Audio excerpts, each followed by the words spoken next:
Barang apa ini? Coba tebak. Yuk, mari kita unboxing.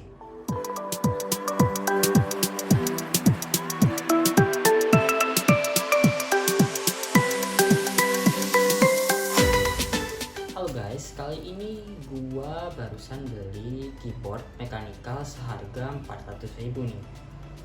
Jadi keyboard ini tuh dari Digital Alliance dengan tipe Mecha 6. Seperti apa keyboardnya? Yuk mari kita lihat. Jadi gua beli di Tokopedia seharga 400.000 ya. Dimana gua tertarik dengan keyboard ini tuh karena size-nya yang 60% aja. Jadi cukup kecil lah. Nah, harganya tuh 400.000 dan gua milih yang white, warna white dengan switch-nya yang red switch. Jadi lebih silent lah ya, lebih silent lah.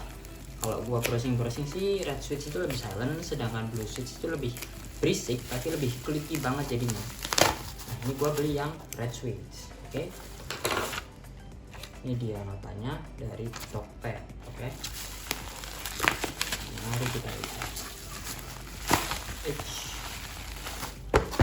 Yap. Boxnya warna putih guys. Jadi ini penampilannya. Mari kita lihat. Di sini kita lihat baca dulu di belakangnya. Warnanya putih dengan mechanical, switchnya itu pakai OTEMU removable, dan gua pilih yang red switch ya pastinya. Tuh, red switch yang dicentang. Oke. Mari kita lihat. Ini bukanya gimana sih? Oh, ada segel lagi tuh rupanya. Oke.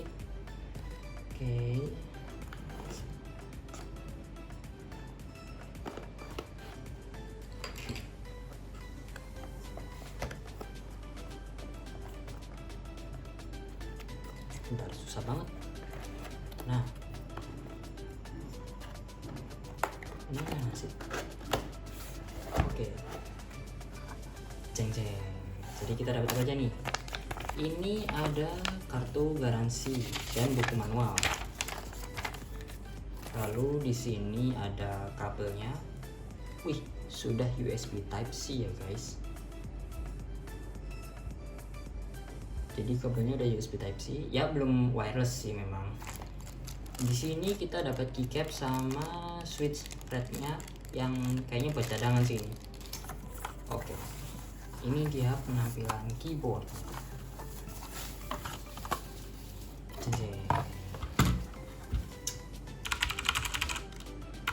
Simple sih, tapi gue suka yang gini nih. Simple, nggak begitu berisik. Oke, mari kita coba.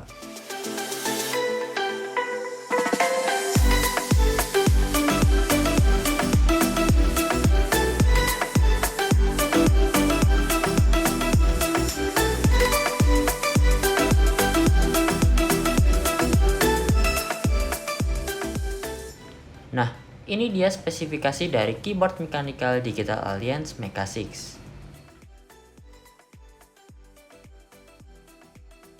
Nah, switch yang digunakan merupakan red switch dari OTEMU, di mana red switch itu terkenal dengan feedbacknya yang ringan dan gak begitu berisik. Tapi kalau kalian mau ganti switch juga bisa kok, karena switchnya tuh removable, jadi cukup fleksibel lah. Meskipun belum wireless, keyboard ini kabelnya bisa dilepas ya guys, dan sudah menggunakan port USB Type-C untuk di keyboardnya. Lampu backlightnya hanya tersedia satu warna, yakni warna putih aja. Dan ada function yang bisa digunakan untuk mengatur tingkat kecerahannya. Tingkat kecerahannya sendiri ada 3 level ya. Tidak lupa juga ada tombol function yang bisa digunakan untuk mengatur mode dari backlightnya. Nah, gimana first impression gue terhadap keyboard ini? Ya karena sebelumnya gue bukan pengguna mechanical keyboard. Waktu pertama kali nyoba keyboard ini tuh rasanya lebih clicky dan feedbacknya lebih ringan ya. Yang paling gue suka dari keyboard ini tuh size-nya. Size-nya tuh kecil, lebih kecil dari TKL. Size-nya cuma 60%. Jadi compact banget lah. Tapi ada beberapa hal yang cukup agak mengganggu sih. Cuman perlu pembiasaan aja memang. Yaitu ada beberapa tombol yang fungsinya dijadikan satu dengan tombol yang lain. Bahkan ada beberapa tombol yang harusnya ada di keyboard biasa, tapi di sini tuh nggak ada. Jadi masih perlu pembiasaan aja sih. Nah, gimana pendapat kalian tentang keyboard ini? Tulis pendapat kalian di kolom komentar di bawah ya guys.